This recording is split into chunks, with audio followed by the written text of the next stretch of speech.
Anne Brechin was awarded the Jerwood Arbon Young Poets Apprenticeship in 2003 and studied with Carol Rumens, George, I'm trying to say his name, Zetez, and Christopher Reed. Published in Wolf, Magma, Stand, Rising, and The Liberal. Until recently, she lived and performed in London. Fortunately for us, she now lives in Prague. Ladies and gentlemen, please give a warm welcome to Anne Brechin.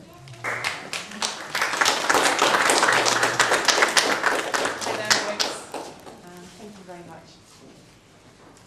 I'm going to start with a poem. It's called. I've been in Prague for about 7 months now, and everyone always asks me, "Are you teaching English?" Which I'm not. I'm working in a hotel, and so I'm going to start with a poem about a hotel. But I have to say first that I wrote it before I started working there. So it doesn't actually reference anyone real, living or dead. It's fictitious. But this poem is called They're Naked Because They Remove Nothing. I walk with my skin open in the hotel for ghosts. They are here because they had secrets. I will have none. They are always opening and closing the doors, a constant latching behind my back. If I laugh, it's because I think the word liminal. I think cruelly. To admit otherwise would risk a lie. The body can be a bed or a blank canvas or a back bed for whipping. It is important to describe accurately the colour and viscosity of blood. In the ghost hotel, these transactions are no longer complex. They take place simultaneously in every room. Once I had the surgery to remove my eyelids, I felt a lot more comfortable. At the entrance, I have planted the dark tree, the dam core. If you ask me, I will speak, but if you don't, I won't. I work in the ghost hotel because they do not bother me, the living or the dead. Their snickering of lace curtains. I have come to accept I will never see them. I hold out my hand. I give them the keys. The next poem that I would like to read is, I guess, a slightly political poem, in as much as I don't really do political poetry very well, to be honest. I think kind of generally my work is quite personal, but in this case it was something that really touched me, to do with the current or the economic crisis that's been ongoing for a while. So this poem is called The Lucky Ones, and it's dedicated to my friend Fran. The night before the redundancies, Sally said she dreamed a great white charger was locked in the office, in a room none of us had ever entered. Iron chains were straining against his iridescent neck hairs. He broke loose, smashing monitor screens, desks, smashing chairs and keyboards. We woke to a scene of devastation. The management pulled us into the room, told us we were the lucky ones, and I watched them walk my best friend out of the door. They walked my best friend out of the door.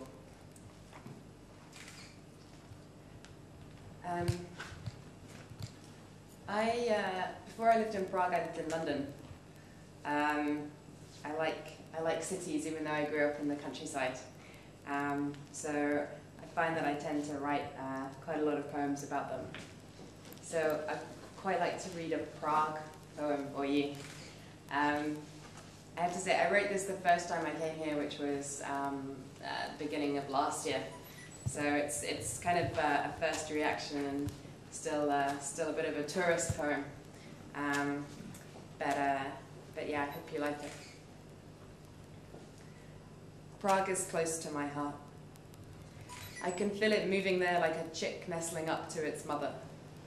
Oh, the slight bump of the battlements as the castle wriggles to get closer. The ticklish spires of the cathedral. The ticklish cathedral spikes. The saints are smiling as they stroke their palms against the ventricles.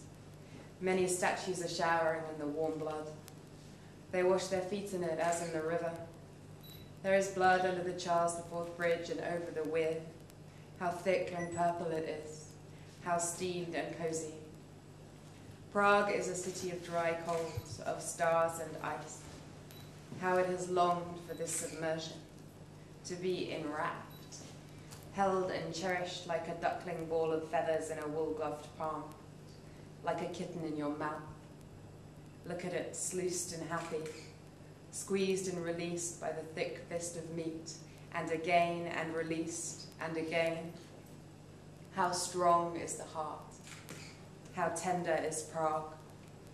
How is the chapel now that delicate pink of the Disneyland castle, that drained veal shape? The clock is no longer an astrolabe. In place of the zodiac, the intimate entropies of the body are designated. Adorn it. The trams are thin wires of nerve nets. I caught the 22 through Vroshovice to Namiestny Miru, and you were waiting there for me. I'm just going to read one short poem and then pass it over to Alex. That's a wonderful poem. Yeah. Thank you.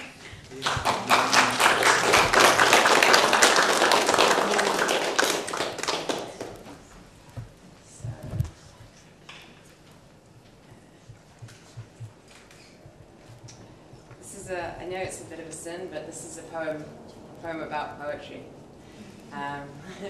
It's called The Valleys of Silence. We were young and we gave up poetry. I let you inside and it didn't seem as important as the sweat and the scratches, or that breathless, frustrated laugh as you slipped out and then back in again.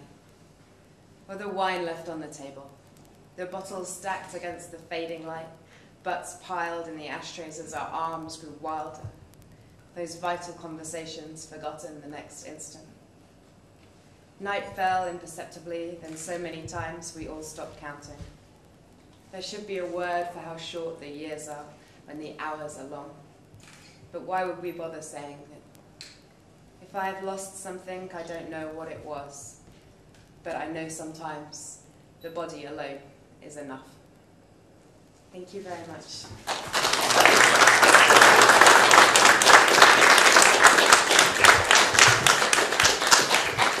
And now for the moment you've all been waiting for.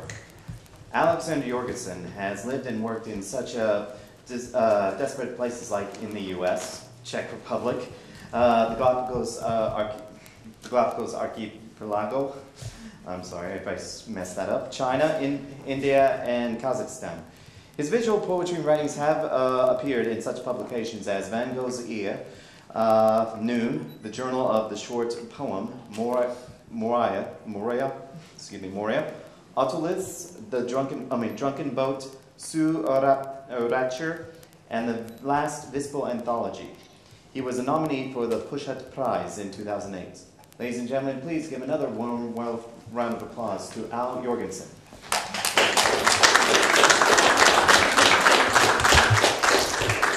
Goodness. Well, first off, thank you for coming tonight. Let's see, I know Suzanne and I have been nervous. We've worked very, very hard on this, so it's nice to see so many friendly faces here. I hope you have by the end of the evening that you would have felt like you had a good time and that you would enjoy everything that's happening here. Let's see, I'd like to thank Anglo-American University for putting this together, and specifically Susanna for all of her hard work. Thank you. No, patience. Nice experience. No, it was a wonderful collaboration that we've done. Yeah, she worked very hard. And also, I'd like to thank Arena, who happens to be my dear friend, who's been able to see me on a regular basis when I've been really stressed because something hasn't worked out quite as well as I had hoped. Yeah, I couldn't have done it without Arena as well. All right. What I'm going to do, and I'm slightly nervous, so forgive me. I haven't had a glass of wine yet, so. Let's see. Oh no, I gotta wait. I promised myself. All right, so I'm gonna read 4 poems for you, and this first one's entitled "My Hands Will Remind Me Where I've Been." My hands will remind me of where I've been, and it's about, and you'll gather this, but it's my thinking behind it was I was thinking about how does one sort of examine oneself. and what this process all entails and what the outcome might be when someone sort of looks at their life and the mistakes and the glorious things they've done. My hands will remind me where I've been. I wince at what it is I see, and how what thought entirely beautiful is now so disfigured and broken, and how in its gaze I am disfigured and broken too.